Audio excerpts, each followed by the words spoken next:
You know what time it is? It's time for KP's Video News.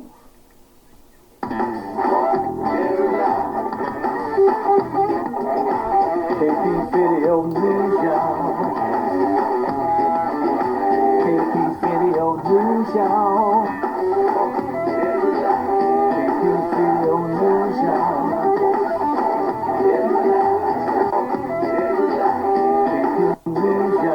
Video news. Doing a little scratching there. Yeah. Doing a little DJ in here. Anyway, yeah. KP's Video News. You know how we do. Yep. Gotta bring you that news, man, that you don't hardly ever see on the regular TV. You know. Man, as soon as I get ready to start doing my news show, now I got airplanes flying over my house from the Air Force Base. Hurry up and get on past my house, man. You don't even hardly hear no planes all of a sudden now.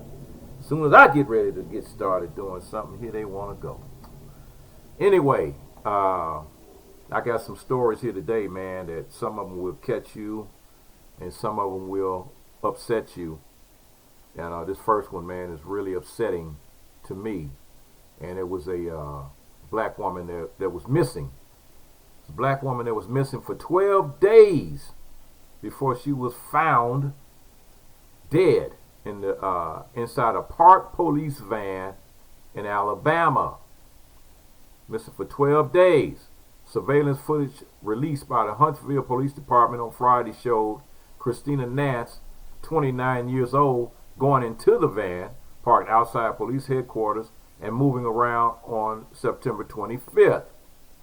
Nance was reported missing on October 2nd, police said. Her body was discovered on October 7th.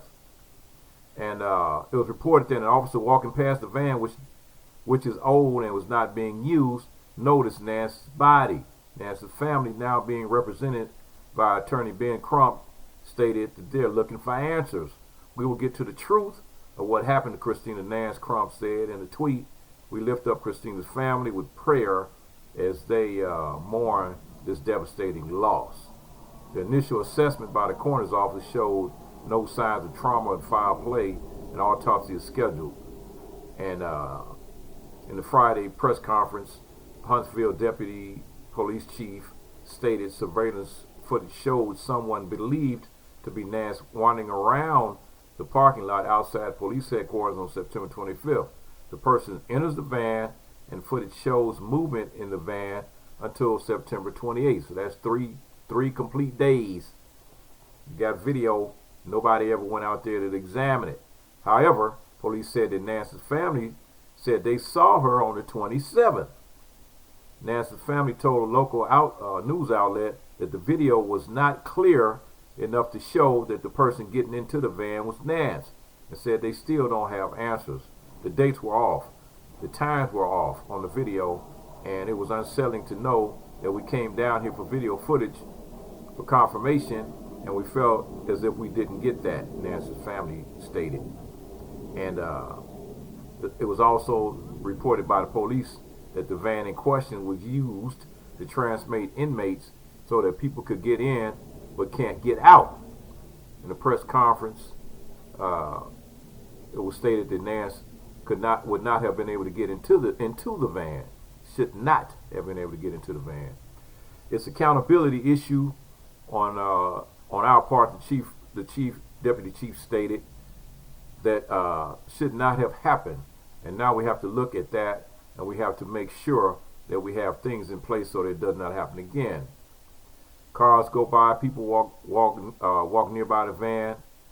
We just wish that she would have hollered out to someone or something, because unfortunately there for what we see as potential opportunities for this to not be a tragedy. And the family is very upset, and they're saying she was sweet and quiet, never bothered anybody. And I'm still trying to figure out why she would even be trying to seek refuge in a, in the back of a van in the first place. Why? I don't understand that. And all right, on with the next story. Tanya Chutkin a judge who criticized Capitol insurrection to hear Trump's challenge. That's right, on the House subpoena. A federal judge who was strongly criticized the January 6th insurrection has handed down prison time to some convicted rioters is set to hear the D.C. dunce's challenge to a House subpoena of records from his time in office that related to the siege. There's a black female judge, Tanya Chutkin, was assigned to hear Trump's suit, which lawyers for the former president filed on Monday. The case represents an early challenge for the bipartisan House Select Committee investigating the insurrection, with lawyers now having to convince Chutkin to block the House from getting access to the Trump-era records, which Biden administration declined last week to assert executive privilege over, promoting the lawsuit. So Biden opened the door for them to get the papers, and they should be allowed to get the files. Speaking earlier this month at a sentencing hearing for a nonviolent rioter who pleaded guilty to a misdemeanor charge of illegally demonstrating in the Capitol, Chutkin made a reference to Trump, saying that the rioter did not go to the United States Capitol out of love for our country. They went for one man, and that was Trump. During the same hearing, she described the January 6th episode as a violent mob seeking to overthrow the lawfully elected government, adding that the crowd that day posed a very, very real danger for our democracy. That's right. Get him! Get him! It's another story here, man. It makes absolutely positively no sense. It's a 10-year-old black girl that was arrested at school in Hawaii after drawing a picture of her bully, somebody that was bullying her, and she drew a picture of him. And so you got to get the picture here. And so the 10-year-old black girl was arrested at school in Oahu, Hawaii after making a sketch of another student that reportedly made a parent upset. And the ACLU of Hawaii is taking action, calling officials to make changes to compensate the child and the mother $500,000 worth of damages. According to the letter sent by the organization, the letter was sent to Honolulu Police Department and the State Department of Education with demands including prohibiting school staff from calling the police in a case where there's imminent threat of significant harm against another individual. So the letter stated that the Hawaii elementary school student who has ADHD and refers to as NB in the document because she's a minor, made the drawing and after getting bullied by a student. So basically this kid suffers from some type of mental issues, so therefore she drew a picture of the kid that was bullying her at school, and instead of them trying to do what they can to stop the bullying, they end up bullying the little kid, taking the kid to jail. Come on, man. You gotta be kidding me, man. This stuff like this makes absolutely positively no sense. And all you people out there that have access and you got time, homeschool your kids. Keep your kids at home and educate your own kids at home. Take your kids out of these raggedy public schools, man. Just take them straight out, and you got all the access you need. Education is right there on your computer, right at home. Instead of using your computer, doing other stuff, crazy stuff, playing video games, you really need to be trying to use it for educational purposes. Okay, on to the next story. We've got a Washington State sheriff faces false reporting charges after claiming that a black newspaper carrier threatened to kill him.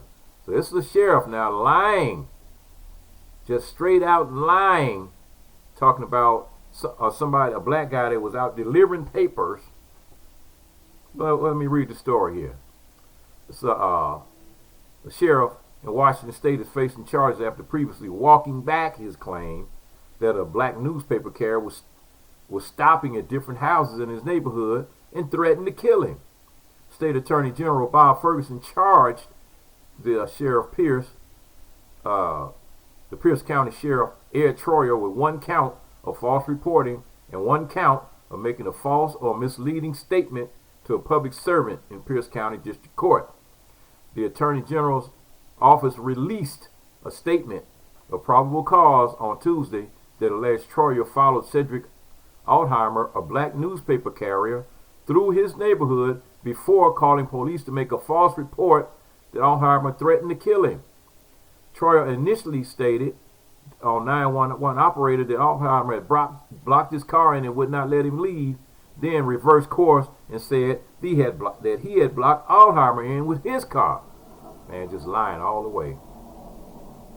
He knows who I am and he threatened to kill me, and I've got him blocked in, Troyer can be heard saying on 911 call.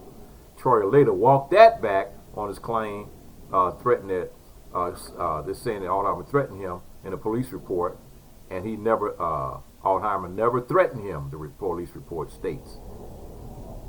It's really crazy, man. You got cops out here lying, just outright lying. You didn't sit up here and called 911 on the guy delivering newspapers. Come on, folks. Come on now. Really? You got Ken over there acting. All these Kens and Karens, man. Telling you, they out there acting fools. Making fools of themselves. Total, complete fools of themselves. And here's another Ken. Let me tell you a story about another Ken. This Ken is in Chicago. You got a Chicago firefighter. He's a, emergency medical transport driver, EMT driver. Lost his job after an investigation uncovered racist and violent social media posts advocating for the hitting of protesters with their cars. A Chicago firefighter, EMT, lost his job after investigation discovered, and it was more than one. It was more than one of them. That they had posted several racist, threatening posts on social media. The news of the firing arose from a quarterly report from former Inspector General Ferguson, who wrote that the firefighters, EMT, made multiple racist and offensive comments online in a violation of department and city regulations. According to the Inspector General's report, the firefighters, EMTs, said one Facebook commenter to take them back over the border. The report also alleges the medic post particularly directed at black people, posting derogatory stereotypes and names like hood rat and animals. The report says the firefighter EMT marked an Asian reporter's name in a post while writing, and so he's mocking Hispanics, Asians, blacks, who else? It also notes that firefighter EMT posted a cartoon of someone hitting a protester with a vehicle and another advocating. Oh, come on, man. I'm not going to even read all this. But anyway, the person ended up, the department also took umbrage to the firefighter's profile picture, which included Chicago Fire Department paraphernalia, meaning the department's logo was beside each of the former employees' racist, violent comments. And according to the report, the EMT was referred to the ineligible for rehire list. All right. So the fire department got an ineligible to rehire list, but where's the police department ineligible to rehire list? That list would be long all the way around the block. That list would be so long, it would be ridiculously long. And they really need to do that nationwide, so you shouldn't be able to go get fired in Chicago and then go over to Detroit and get a job as a cop. Your career as a cop should be over. You shouldn't even be able to get a job as a security guard after that. Anyway, this is my last story of the day, and it has to do with gas, man. Whew, man, I ran up on this, man. It's like gasoline in a California town, $7.59 a gallon. Whoa. Wow. Gorda, California. Gas keeps getting more and more expensive, especially in California, but perhaps nowhere is it pricier than the remote Central Coast community of Gorda. The town's only gas station is offering regular unleaded for $7.59, and premium is, drum roll, $8.50 a gallon. Woo! $8.50 a gallon, man, for premium. The town has long been known for having some of the highest prices in the country. A sign at the gas station notes that the nearest gas station to that one is 40 miles away to the north and 12 miles away to the south. Gorda is located along the Big Sur coast, about 40 minutes north of San Simeon, and that's like in between San Simeon and Monterey, going up the coast, PCH, Pacific Coast Highway, going up Pacific Coast Highway. Wow, it's scenic. It's a real beautiful scenic road to take. PCH runs up the coast. You know, you can look out the oceans over there. You know, the little side of the mountains and stuff on this side, ocean. You know, look over the edge, over the cliffs. You know, it's a beautiful ride I've taken several times. But $7.59 a gallon for regular, $8.50 for premium in California, man. Oh boy, if you're not a millionaire, California is not the place to be. So you better load up the truck and move away from Beverly. Get away from there. Telling you. And you know what time it is? Time to get away from there. That's what time it is. Old Jed Clampett couldn't afford that gas. Telling you, man. And you know what time it is? It's time for KP's Video News. Doggone shame. KP Video News, folks. Peace.